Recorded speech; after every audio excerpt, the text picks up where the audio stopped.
to have questions and answers, so I'm going to leave all the political and current affairs for that Q&A part, and I'm more than happy to answer all the questions that have to do with that. But what I'd like to make my presentation about is the notion of rewriting the contract between Israel and the Jewish people. And I can think of no better place to do it than here, because I think in many ways you represent the reasons why such a new contract is necessary. And just by the way that Naomi kind of had to present you that you're Israelis and sons and daughters of Israelis and hybrids and American Jews and people spent some time in Israel, I think that begins to create a sense of why we need a new language and a new contract. If I were to caricature the old contract between Israel and the Jewish people, it was pretty much something like this. In Israel, we lived a life that was difficult, hard. It was a life of sacrifice, but we fought for great ideals. If you were a Jew who didn't live in Israel, you had two choices. One was to make Aliyah. By that, you became a better Jew. And that is how you realized yourself as a Jewish person. You ascended, you made Aliyah, and that was really the thing you needed to do. And the other option that was presented to you if you didn't make Aliyah was to give money and feel very guilty about not making Aliyah. So that was kind of the basic contract, and it pretty much stayed for, I would say, about a century. And it also worked vice versa for Israelis. If Israelis left Israel, there was a clear element of judgment that was related to that. You descended, not just in general, but also in terms of your connection and how you were as a Jewish person. So that was kind of the old world, and in many ways it is still with us. I believe that as I discussed the new contract, I'll probably be one of very few official Israelis who are willing to talk in those terms. Now, why did I even begin a journey on the need for a new contract? It started for me when I was 16. I was sent on behalf of the Ministry of Foreign Affairs, sends every year a delegation of teenagers, high schoolers to go abroad. We basically try to convince other high schoolers around the world that Israelis are normal, just like you and me, and we like music. And so that's kind of the delegation. And mostly the delegations go to schools that are not Jewish, and we just talk about Israel in general. But here and there we meet with Jewish communities. And one such meeting took place, and after we made our presentation about being a teenager in Israel, one question was made from the audience. A young guy asked, having heard what you had to say about Israel, what is the best thing we can do for Israel? And I was your classic indoctrinated Israeli Zionist emerging from the Israeli public school system, and I said, make Aliyah. And all of a sudden it was really quiet in the room. And that very brave soul raised his hand again and he said, and what's the second best thing we can do for Israel?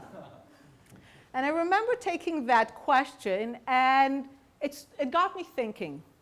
It got me thinking about how obvious the answer was for me and how non-obvious it was for him, or in many ways how irrelevant it was for the kind of life that he was planning for himself. And that really started me on this journey. Also, my life in Israel was gladly not one of suffering, not one of sacrifice. If anything, and that's what my first book is about, I really regretted the fact that I was born too late.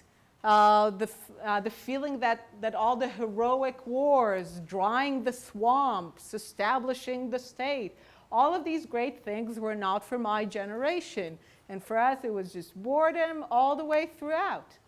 And my sense was really that this whole sense of sacrifice for great ideals was just not part of the life that I was living.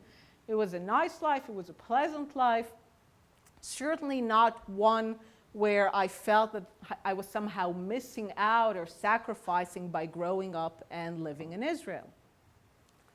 And also, as I grew up, more and more technology, cheap flights began to play in, and the whole notion of that people make decisions once in their lives. They make decisions to come and live in Israel. They make Aliyah. It's a big decision. Families discuss it. It's a big issue. It just wasn't that way. As you heard from the presentation, I went to study abroad after my military service. What was I when I was studying abroad? Was I a yoredet? When I came back 6 years later, was I an olah? So the language just didn't make sense anymore, and I felt that something else was needed, and something that was more in tune with my life and the life that I saw of people my generation around me. People who did not make decisions for the entirety of their lives. They could go and live in a place for 6 years or 10 years or 20 years. And that does not necessarily still mean that they have made a decision for the entirety of their lives.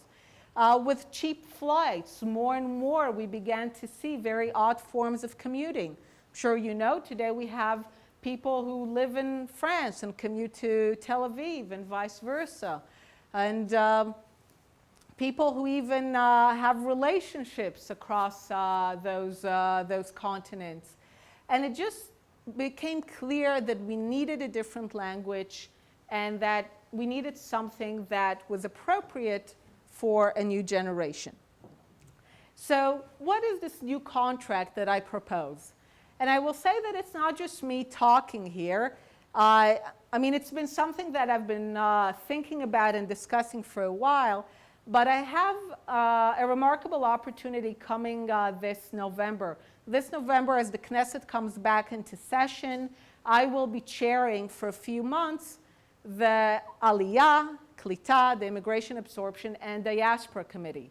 So I think this will be also an opportunity for me as a relatively senior official position that deals with the question of the relationship between Israel and the Jewish people to actually promote some of these ideas about which that I'm talking with you. So I understand I was told about how you work here and that you continue the discussion after the talk is over and that it lasts over weeks.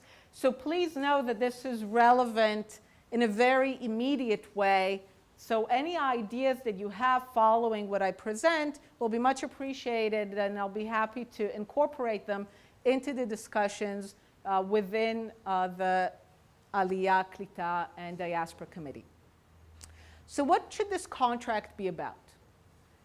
This new contract should basically be based on the idea of a round table and complete equality and no judgment. So the notion is that Israel belongs to the Jewish people in their entirety, and the Jewish people should see themselves as belonging to Israel. And I should say that if the previous contract was, the classic Zionist contract was every Jew should live in Israel, I would propose that the new contract would be that Israel should be the first or second home of every Jew. Now, by second home, I don't mean to go buy expensive real estate in Jerusalem. I do mean the idea that Israel becomes a lifelong relationship.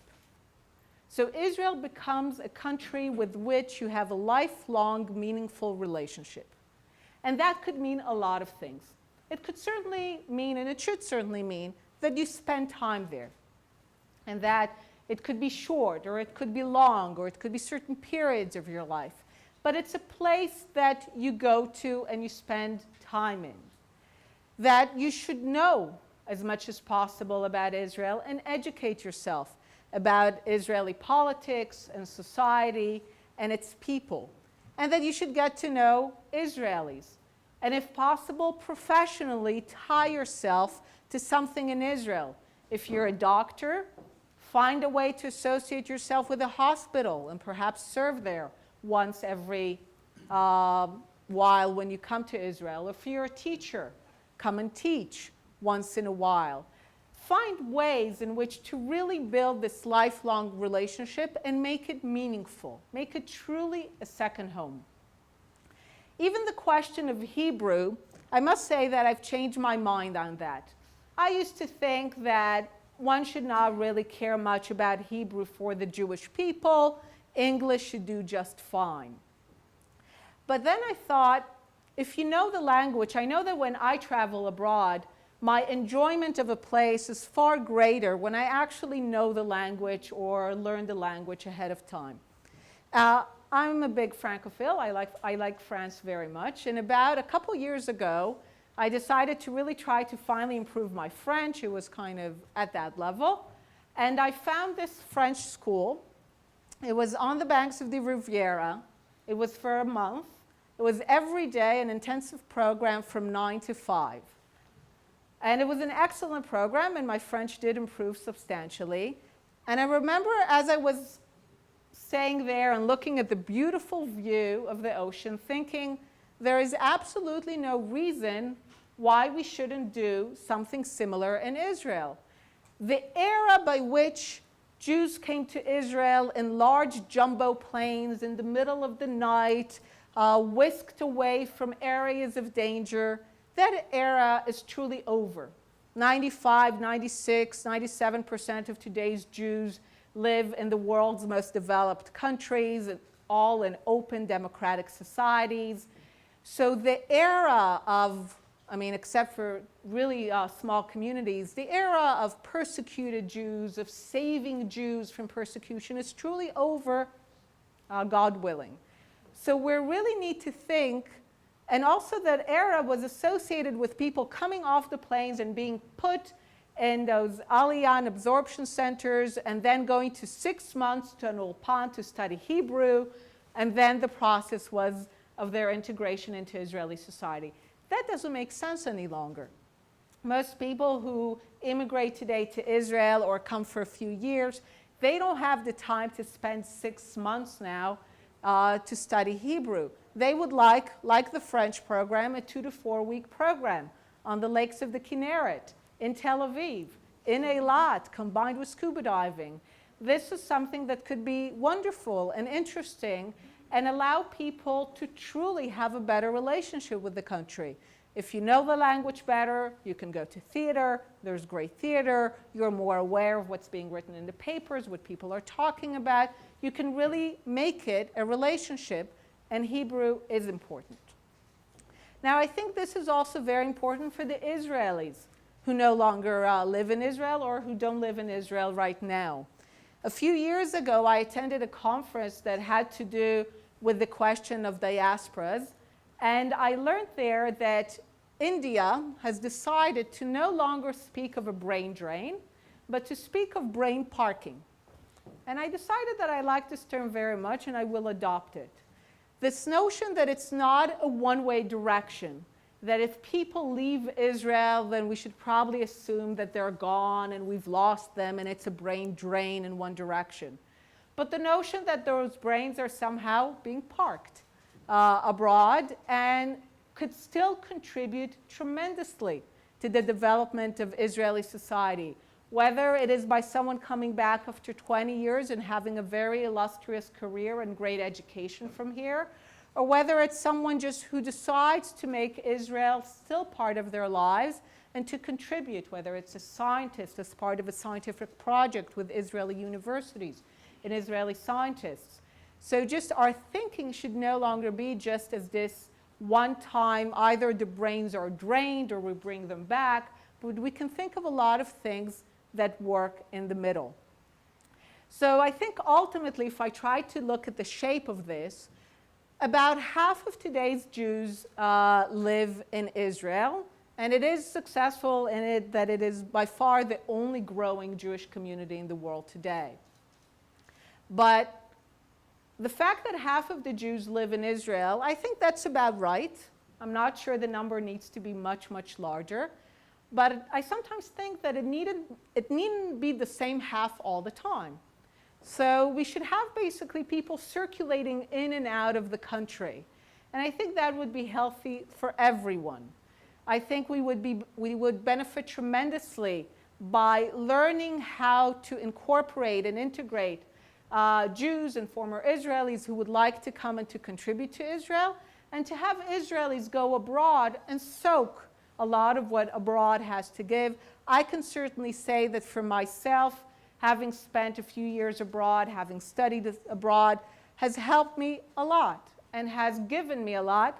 Above anything, I will say it has given me a great perspective on actually how good life in Israel actually is. We often tend to go to societies and look at them through very, very narrow prisms. And then I'm sure you know in Israel we have the tendency to just think everything is terrible and it's only us. And by being in other societies and living there and actually getting to know their problems, you suddenly get a good feel and a good sense for how each society is struggling for its own problems.